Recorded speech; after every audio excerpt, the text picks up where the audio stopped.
Welcome to the March to a Million podcast with Greg DuPont, founder of the Wealth Solutions Network. In this podcast, Greg shares his journey to positively impact 1 million lives by creating an army of financially minded attorneys who embrace an expanded role in their clients' lives. Greg and his guests challenge the status quo in the legal profession and the financial services industry, and show attorneys how they can improve their lives, provide greater value to their clients, and experience greater professional satisfaction. Join us in this movement and strengthen your business by learning how to solve your clients' most pressing financial problems. Hello and welcome to another March to a Million podcast with your host, Greg DuPont. We are finishing up our mini-series today, or at least this is part 3 of the mini-series today. And we're going to talk about trust conversations, selling without selling. Because here's the deal, everybody. People don't like to be sold to, but they love to buy things. And in estate planning, we're talking about family, friends, money, and legacy. And the truth is amplified that they want to purchase this from all of you. So how do we create conversations where clients lean in instead of pulling back? Now, Greg, you've been doing this for a long time, my friend. Where do we begin with this whole idea of selling without selling? Let's start with the premise that nobody goes to law school, or at least nobody I've ever met going from law school, went to law school wanting to be a salesman, right? There are other paths in life that we go down if that is our wiring. But what people don't realize when they're in the legal profession, heck, in everything, right? Everything is sales in one level or another. And where I have seen estate plan attorneys get led astray is when they start having doubts about what they're doing, when they start, stressing about their bottom line, and they start looking for solutions, and then they go out meandering into the sales world to try to find better solutions to close more deals and all those kind of things. And as I have found, and we're going to unwrap here today a little bit, Matt, that becomes a compounding nightmare when attorneys start going down that path. The Sandler systems, those kind of things that are out there that are structured sales processes that attorneys grab a hold of trying to improve their closing. And then they lose the core of their strength as an attorney. So that's what we're going to talk about, Matt. How's that sound to you? That sounds deep, brother, because, I love that you said, very few people, if any, went to law school to sell.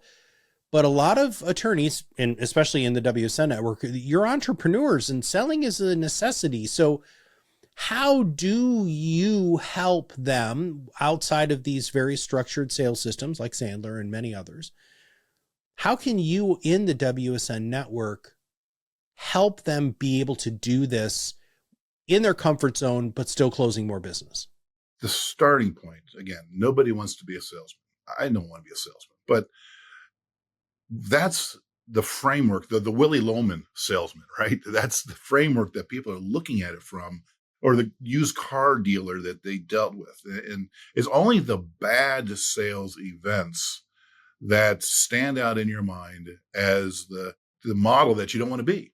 You seldom think of those instances in your lifetime when you were dealing with a professional, I'll call it influence agent, that has consulted with you and ended up being in the right place, and you never even felt it. My epiphany on that kind of came with my introduction to Ari Galper, who we had on this show, a while ago. When I actually went through his sales process as a consumer. And next thing I knew, I was writing a big fat check for training without any reluctance, without any force, and without any buyer's remorse. And as I reflected on that, and as I saw reinforced as he and I worked together, as he continued to coach me, what he did is he uncovered the problem that I was dealing with. And he took me down, as he likes to say, down the iceberg to really get me to understand the nature and extent and how long I've been dealing with that problem and how he showed me a path forward. And he pointed out something to me throughout our meetings together, that attorneys, financial advisors, they need to take this into consideration and make this part of their understanding, because we're in a different world now. And that is, they are not buying your product, they're buying your process. And they cannot experience your process until they bought it. Yeah. So when we're talking about an estate planning engagement, what is it that they're looking for? The clients are coming in looking for peace, right? They're looking for a solution to something that's keeping them up at night, whether it's a child that's got special needs or it's Uncle Sam staring down, with millions of dollars of taxes potentially. They have a need.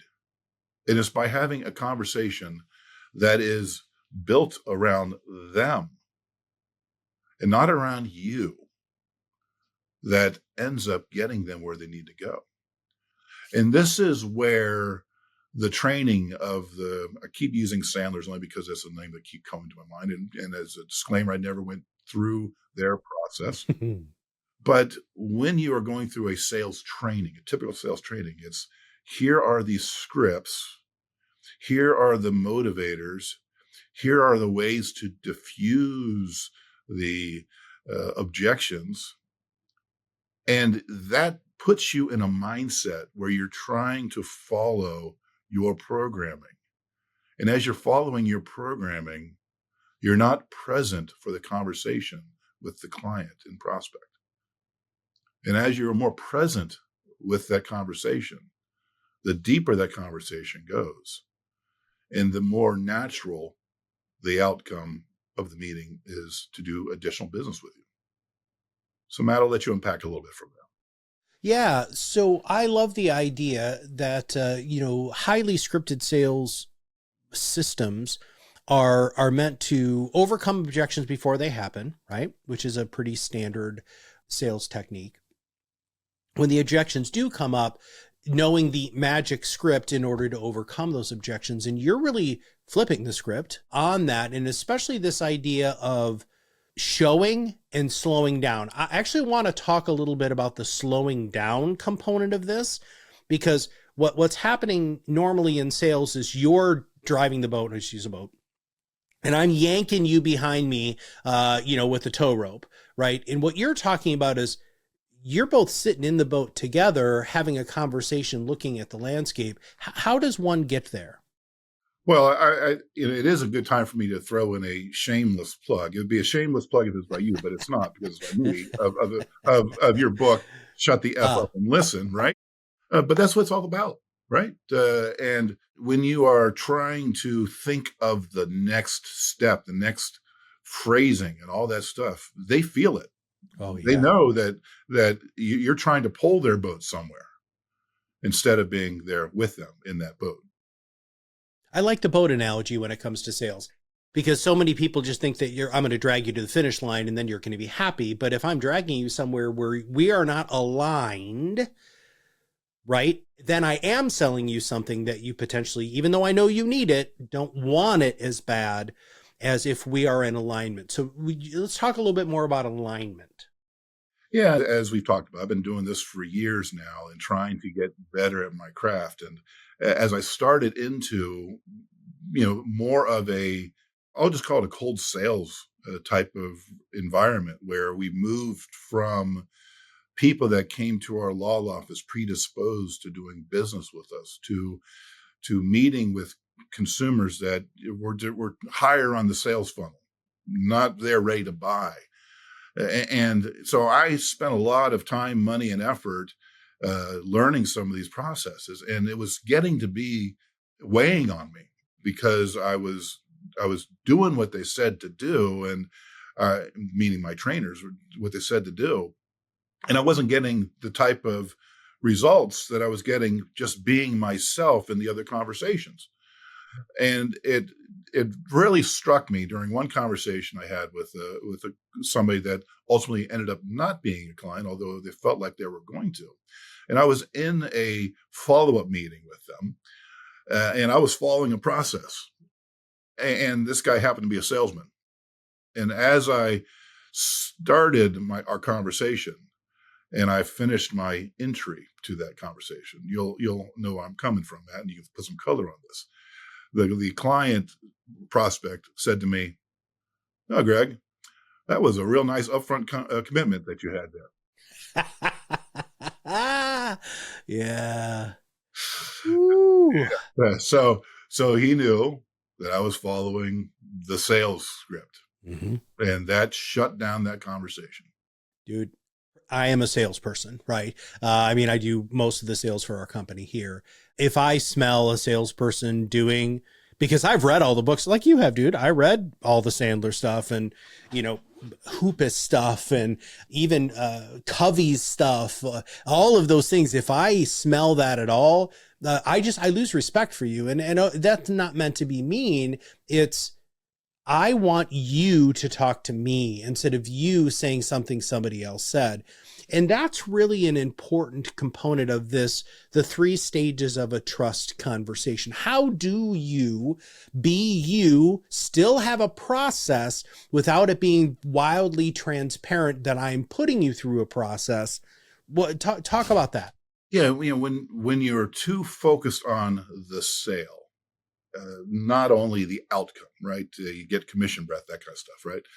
But if you're too focused on a sales process as opposed to being yourself, and that's one of the things that Ari beat into my head, is you need to have a framework. You need to be able to show them a process that you're going to follow to get them from where they are to where they want to be. But we have to focus on them because this is all about having a connecting conversation. And the traditional ways of building rapport, or the way that we're taught when we end up in sales training, the old stereotypical, you see a picture of them fishing on the wall and you start talking about fishing so you can build rapport, or match and mirror, those kind of things. And from NLP, all of that, I think the word is bullshit, right? Sure, there's some science in NLP, but the modern consumer is those that have been exposed to it they're aware of it, and so what it comes down to is being able to listen. The numbers better than I do, but most people in a sales conversation, and I am speaking specifically to you, Mr. Estate Planning Attorney, because I used to be that. You're going to sit there and you're going to spew for the 45, 50 minutes of your hour conversation with them. You're going to spew your knowledge on them so that they understand how brilliant you are and what a problem they've got to deal with. But it's all going over their head. You flip that, the way our estate planning conversations are, we sit down. They've done some discovery work for us ahead of time, giving us the financial data that we need. And I sit down, I say, so thank you. Thank you for taking the time to engage in our process to give us this information. Now we'll get around to that, but that gives us the ability to have more of a conversation about you. So I've got a bit of an idea from what you've done here, but so you can tell me in your own words what brings you in today, what your concerns are that drive you to have this conversation at this point in time, and listen and allow there to be silence. So Matt, I'm going to let you jump in on that silence because I know you're an expert on that element of things. So put some color on that. Well, yeah. So one of the things that I have found, especially when it comes to influencing people to purchase your product instead of selling somebody your product, what can I do to get you in this car today, is honestly, people sell themselves. I mean, what a brilliant question. What brought you in today? I would love to have these discussions with you, not to you, and I'm not barking, but what I have found is if I can use the 5-second rule or the dramatic pause twice within a sales conversation, they will uncover exactly if they're a good fit for us or not. Because that's the other thing about the underpinning of what I think is here in this podcast today is you're not selling something to somebody they don't need. You're identifying a need and then providing a solution. And there will be times where your solution isn't the right fit for them, and you need to be okay with that. But if you give people that space, they will fill in the gaps. And then you have the opportunity to start doing some of the other aspects of this 3-part system, right? When I give you the space and I ask you, and I love this question, by the way, Greg, Greg's had this written down, which is what worries you most about the future? When I start getting people using emotional language, then by listening very intensely and intently on what they're saying, they're going to tell me what the heck's going on. So how do you use a question like that? Well, a corollary to that, or closely related to that, is the Dan Sullivan question. As you know, I'm a strategic coach, and Dan's one of my heroes, as it were. But that question is, if we are having this conversation 5 years from now, 3 years, you name it, and you look back over those 5 years that have passed, what has to have happened for you to be happy, for you to be feeling like you're making progress, et cetera, et cetera, et cetera. And what that framing does in that conversation is it allows you to identify whether this person is really engaging with you. Because if they're not somebody that can actually put themselves out and answer that question, what would have had happened in that relationship, what have you, for them to be happy, then they're very unlikely to become a client. But if you can get them to answer that question, if they go with you and they play along and answer that question, number one, I have found some very powerful insight and emotional connections from the way that people respond to that question. And it becomes the basis for connection, because that's what this is all about. This is the art of human connection. How do we make that connection that is lacking? And so if we're able to have them, if they're able to play along, put themselves in that position, then you know that you've got, that you're getting there, that you're building that conversation, that you're building that connection, that you may be able to help those people. And if they're not going to go there with you, then you're probably not going to be able to do anything for them. Yeah. This is the boat analogy again. This is when they're getting in the boat with you, sitting down next to you, because now after we've asked that question, we know that they can project out and they actually have not just emotionally charged feelings surrounding their needs that you can solve, but now now we're in the boat together and we're heading in the right direction. You call that alignment. Elaborate. So alignment's a word that, it came to me in the springtime when we were going through all our transitions in the office. And it really struck me at that point in time. It's been one of my lodestars ever since. And that is, we got greater alignment in what we were doing with our legal practice when we jettisoned the personal injury stuff and have everything focused towards this central mission. With regard to the estate planning, the 4D estate plan, that is the alignment of the law component, the insurance component, the investment component, the tax component. And when you have those aligned, that's when you're able to provide better outcomes for the clients. But until you and the client have alignment on what their desires are, what their concerns are, then you're pitching. Yeah. You're not responding. But when you get alignment, it's like the client I had earlier this week. She came to me because she had an existing estate plan that one of the white glove firms here in Columbus had prepared for her a while ago. And she felt like it was a transaction that she really didn't know what the heck she had. And this woman is a successful business person, has a 7+ figure business, as well as a couple of things, and lives a life throughout many states, and had no idea what was in her trust. Now, those of us that are estate plan lawyers, we've heard these stories over and over and over again. But the moral of this story is that we started talking and we gained that alignment. And as we continued to talk about her situation, her concerns, there were so many holes in what this white glove firm had provided for her. And as I said to her, it's always a dead giveaway to me that this is a cookie cutter plan when I see that when you signed it, you had to fill in the date on that, right?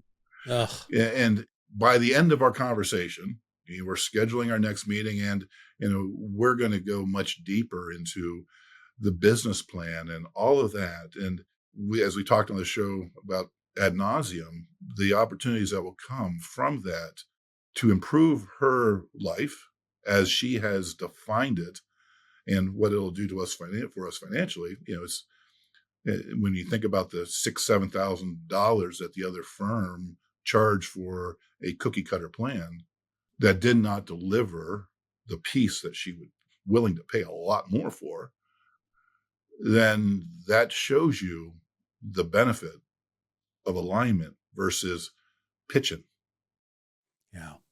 I'm going to move forward through our outline here because of what you just said there, because when they are in alignment, you actually have the opportunity for a much larger ask. But we know that a lot of people want to sell something small and then upsell them later. Help me with that. Give an example or a story or something along those lines that might clarify that idea of really focusing on being able to use this process to have a much bigger ask in the future. Well, I'll go back to our framework, that we have built out with the 4D estate plan and the point of sale conversation pieces that we have developed for our WSN members to help them have this conversation. And that point of sale piece, it shows them their adventures from a 1D estate plan to a 4D estate plan. And each one of them clearly shows what the pricing is going to be and what is available to them. And as often as not, we are downselling to preserve an upsell down the road. So they come in and they're understanding the benefit of the 4D estate plan, but it may not be the right time in their life for that, for whatever reason. And so we share with them the benefits of that, and then we earn their trust, not staging that, but really earning their trust by saying, hey, that may be something that we have a conversation about down the road. But right now, let's just get your estate plan taken care of. So that's this level of planning. This is the cost on it. Does that feel good to you? Yeah, great. Then let's go ahead and get that done. And by the way, if you do want to engage in the clarity, the 3D, then we can do that, but you don't have to decide that now, let alone if you want to do the whole planning thing, we can do that. As long as we're doing it within the context of our engagement, we'll still give you the reduced price on that, as opposed to coming in off the street. And so that preserves the opportunity. It puts them in control, which is what they all want, what we want. We want to be in control of the sales process. That's why when somebody comes up to us, when we walk into a Best Buy, can I help you? Say, nope, I'm just looking, right? Right. So it allows them to be in control and allows them to continue to open up, because what we really want to do is we want to find what is their current situation, what is their desired future situation, and can we get them from point A to point B? And more importantly, do they want us to help them get from point A to point B? Because it's not always the right time for everybody. And that's what alignment's all about. Can we get them from point A to point B? And is this the right time to get them from point A to point B? If we go back to the client, the prospect I had years ago that said, hey, nice upfront commitment, contract, Greg. He didn't want to get to point B. He just wanted some information. And I was trying to tie him down to get to point B. And that's where frustration comes in. And that's where you actually start being a salesman, whether your product is a will, a trust, a Medicaid trust, or a 4D estate plan, insurance, investments, et cetera, et cetera. One of the other things that a very wise person told me is you might have more of a concern over the price than your client. And I'm going to go back to a television show many moons ago, and unfortunately the person the show is named after is rather disgraced. But it was called The Cosby Show. And so they were going in to buy Theo a car. So Bill Cosby went in dressed in rags, basically, because he didn't want the salesperson to know that he was a doctor, because he was concerned that the salesperson was then going to try to sell him, a much more expensive car than what he was saying he could afford. And I think about that a lot, Greg, doing sales here for Proudmouth, is because I don't know. Right? I don't know. I might think that this is the right product and service for you, but you really can afford our full service product. And if I'm selling you this, boy, I just lost the opportunity to really meet you where you're at. And again, that's the alignment that we're talking about. And there are some really great ways to suss some of those things out without coming across as being, what can I do to get you in this car today? Now, as we get closer to our time here, WSN has some solutions to help people with this. So do you want to talk a little bit about that? So yeah, as we wrap up today, not only do we train this approach, but we've built out the complete sales system.